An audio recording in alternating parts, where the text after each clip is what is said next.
السلام علیکم ورحمۃ اللہ وبرکاتہ۔ وعلیکم السلام ورحمۃ اللہ وبرکاتہ۔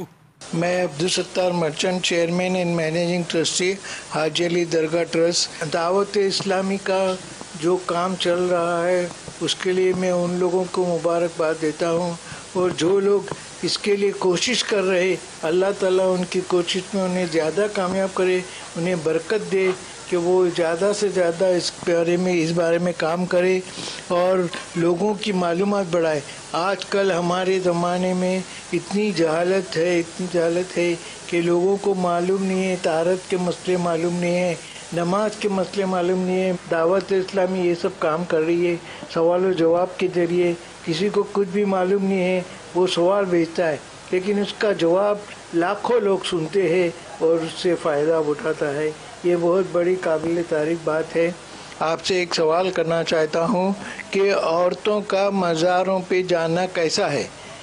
ہمارے یہاں عورتوں کو مزار پہ جانے کی پہلے اجازت تھی، ابھی میں نے بند کر دیا ہے۔ کیا میں نے اچھا کیا کہ نہیں کیا، اور کیا یہ اس میں کیا حکم ہے، آپ بتائیے۔ سبحان اللہ۔ بمبئی میں ایک مزار ہے، حاجی علی، بزرگ ہیں، سمندر میں مزار ہے، پانی بھی آ جاتا ہے اوپر، اور لیکن یہی بتایا جاتا ہے کہ وہ مزار کے اندر پانی نہیں جاتا۔ وہاں حاضری دی ہے میں نے چند بار، تو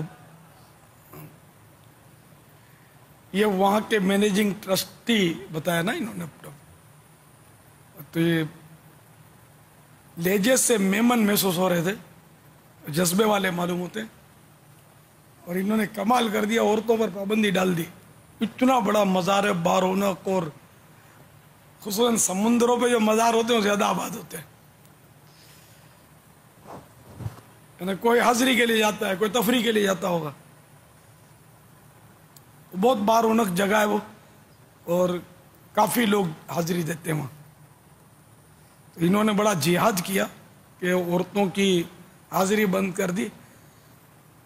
اللہ کرے اور بھی مزارات اس کی پیروی کریں، کیونکہ عورتوں کو مزارات پر حاضری دینا یہ علماء کرام نے منع فرمایا۔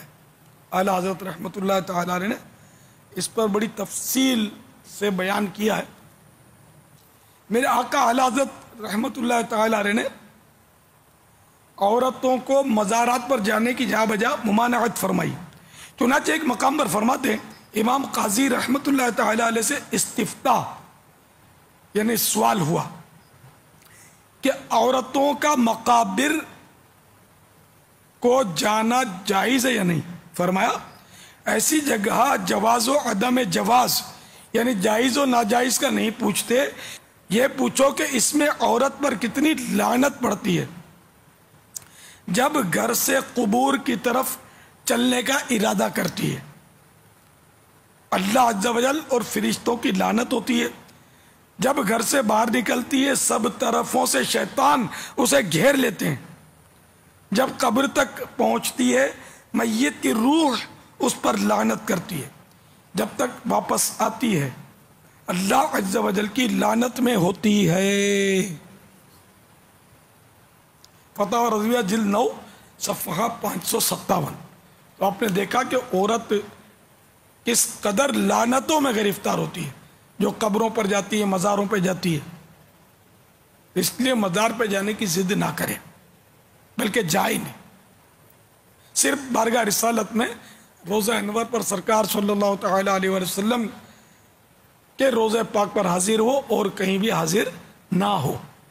ایصال ثواب گھر پر بھی ہو سکتا ہے، ہر جگہ عورتوں ہی سے آبادیاں ہیں۔ اب مزاروں پہ عورتوں کی آبادیاں، تو وہ جو ملنگ بابے بیٹھے ہوتے ہیں، لگے دمتے مٹے غم دنیا کماوے کھاوے ہم، ان کا گزارا بھی عورتوں سے ہوتا ہے۔ مرد پھر بھی کچھ چالاک ہوتے ہیں، یہ بیچاری اکثر ناقصاتی ہوتی ہیں، یہ وہ نظر و نیاز وہاں پہنچاتی رہتی ہیں، تو یوں ان کے گزارے ہوتے رہتے ہیں ملنگ ہو گئے۔ تو بہرحال یہ کہ عورتوں کو مزارات پر نہ جانا چاہیے، مردوں کو بھی چاہیے کہ وہ ان کو اس سے روکیں۔ اب وہاں جا کر مزید بھی خرافات کرتی ہیں، وہ بال کھولتی ہیں، پھر وہ دھنتی ہیں۔ اب کسی کو جن چڑھتا ہوگا اور کوئی یعنی خود جن بن جاتی ہوگی، اور وہ سین پاٹ کرتی ہوگی اچھل کود کر کے، تو یہ اس طرح کی خرافات کے ہم لوگ قائل نہیں ہیں. مزارات کی حاضری کے قائل ہیں. مزارات پر حاضری دینی چاہیے اور اس سے اکتساب فیض ہوتا ہے، فیض حاصل ہوتا ہے، مگر مردوں کو حاضر ہونا چاہیے، عورتوں کو نہیں. عورت صرف دربار رسالت میں حاضر ہوگی. جی ہاں، کہ حج کرے تو اس کے لیے قریبہ واجب ہے اس کے لیے بھی کہ وہ سرکار نامدار مدینے کے تاجدار صلی اللہ تعالی علیہ وآلہ وسلم کے دربار میں حاضری دے. واللہ تعالی اعلم ورسولہ اعلم عز و جل و صلی اللہ تعالی علیہ وآلہ وسلم.